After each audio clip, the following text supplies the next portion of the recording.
Hello and welcome to my YouTube channel Tech Sky. I hope that you guys are doing very well. So in today's video we are going to start our work on programming language named as C++. In the previous video we have checked out that what is an introduction of C++, what is the concept of compiler and how can we use the compiler, and what was the recommended compiler that I've told you guys in the previous video. So in today's video we are just going to start our work practically, and we will check out that how can we create the header files in C++, and what is the concept of header files, and what is IDE in C++. So let's get started with the things, and before starting the video I request you guys to please subscribe my YouTube channel Tech Sky, and don't ever forget to press the bell icon so you don't miss any kind of update from my YouTube channel Tech Sky. So let's begin with the things.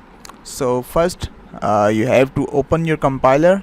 If you haven't installed a compiler, you can go on the sourcefork.net official website and you just download the dev C++. Alternately, you can Google down the thing that download dev C++, and the first link that you got, you just click on that and you have to select the recommended setting, whether you are using the Windows, you are using Linux user, you are Unix user, so it's on you. So that's how you will check out the things. So let's get started with the things. So first I'm going to open my compiler. So I have already installed the dev C++. So yes, you can see the interface is just like this one. Now I'm going to create a new source file. So in source file I will write some header files.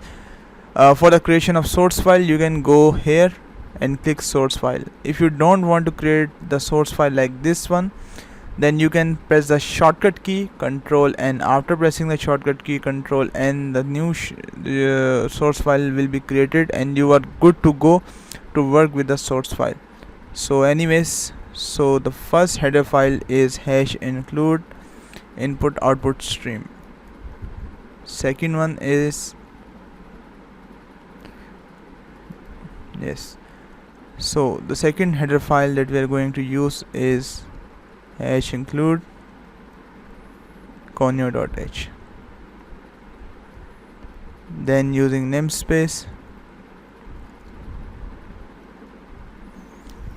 std, then int main, which is our main function,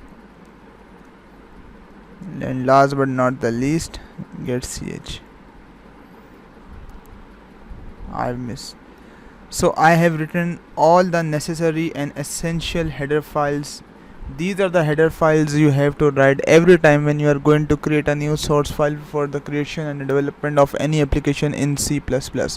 These files are very necessary. Without this file you can't even run the program, you can't even run your desired program in C++.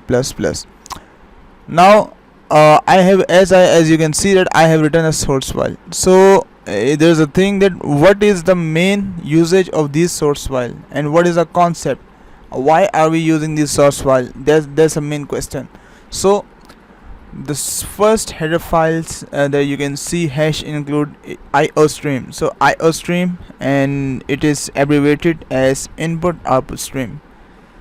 Input output stream, it means that you can take the input from the user and you can also display the output to the user after the manipulation, after the implementation, after the ALU, arithmetic logic units operation, all those stuff that you have been implemented, and you can get the result as an output, and you can take the input inside the C++ regarding any data type. And what is the data type we will discuss in next upcoming videos. Now input output stream and #include. So you can see that iostream, the word iostream that you can see, it's embedded in the brackets. So in the mathematical terms, these are referred as less than or greater than.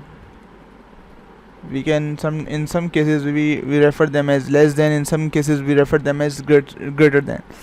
But in C++, these brackets are referred as angle brackets.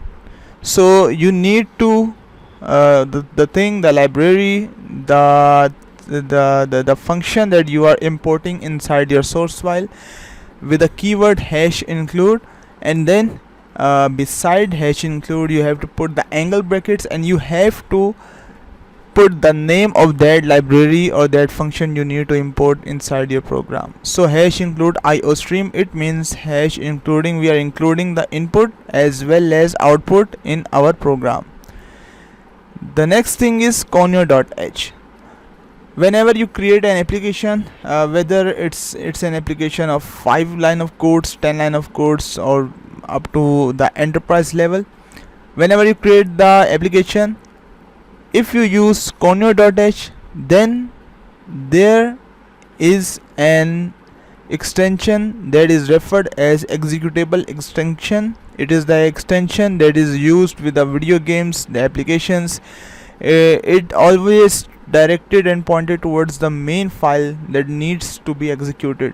So .exe executable extension is used, and conio.h is used to compile our program, compile our source code in a way that it create the .exe file of our application.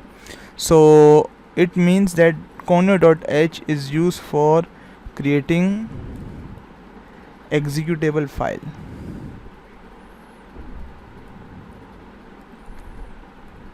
Okay, now the next thing is that using namespace std. In C++ language or any other programming language, there might be some spaces, there might be some special characters, there might be some characters that can be used in a program. For example, if you are creating an application that contains the registration form, so in the password section, to strong the password, to increase the reliability of password, you must know that we said to the user that kindly set a password that contains special character, upper character, lowercase, uppercase, lowercase, and a number. So in that case we are going to use the special characters as well. So for taking the special character, for covering the space, for instructing our program that a space can be used in our program.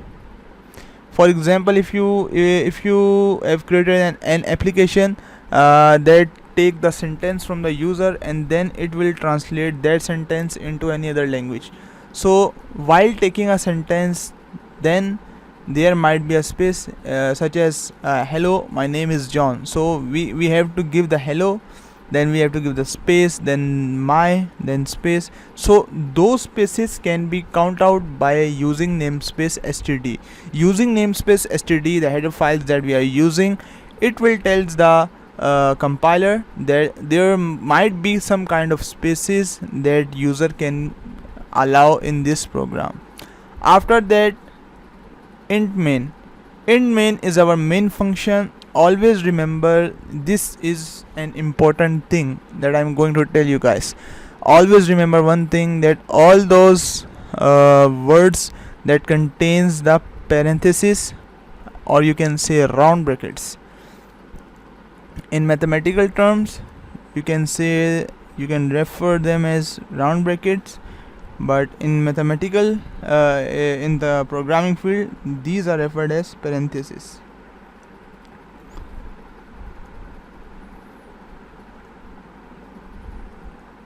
So parentheses can be used, and all those texts that use the parentheses beside them, these are functions. You can call them as functions. So main is a function as it contains the parentheses beside it. So these are the things. Int main is our main function. After that, the main code to be executed, the main thing that you need to be executed, you will start from here. And what is the purpose of these curly brackets that are initiating from line number 5 to the ending at the line number 8? So these curly brackets after the int main, these curly brackets are referred as code block.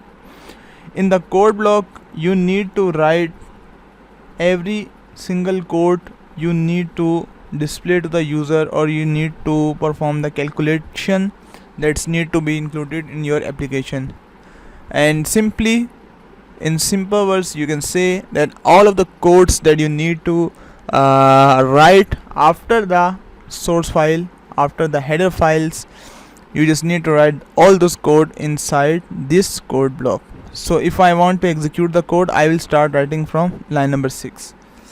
And what is the purpose of the last thing? Get ch, as I have told you few seconds ago, that all those things that contain parentheses, round brackets beside them, these are referred as functions. So get ch is a function, and it is a part of conio.h.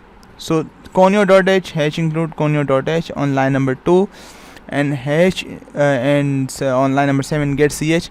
These are the pairs we have. Whenever we want to get the result from the, we want to get functionalize the conio.h, then you must use the get ch with it.